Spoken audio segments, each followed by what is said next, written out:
பதவி உயர்வு அளிக்கும் பாதாள செம்பு முருகனை பற்றி நாம் பார்க்கலாம்.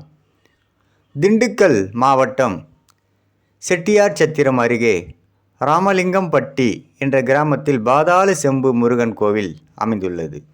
இந்த கோவிலின் கருவறை பூமிக்கு அடியில் 16 அடி ஆழத்தில் உள்ளது. அதில் 17 அடிக்கு 21 அடிக்கு என்ற அளவில் முருகன் சன்னதி அமைந்திருக்கின்றது. அதற்குள் 8க்கு 8 அடி என்ற அளவிலான கருவறையில் முருகன் வீற்றிருக்கிறார். பாதாளத்தில், அதாவது பூமிக்கு அடியில் செம்பு உலோகத்திலான முருகன் வீற்றிருப்பதால் பாதாள செம்பு முருகன் என்ற பெயர் பெற்றார்.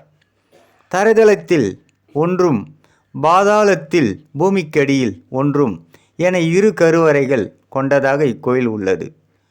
பாதாளத்தில் உள்ள கருவறைக்கு சென்று முருகப்பெருமானை வழிபடுவதற்கு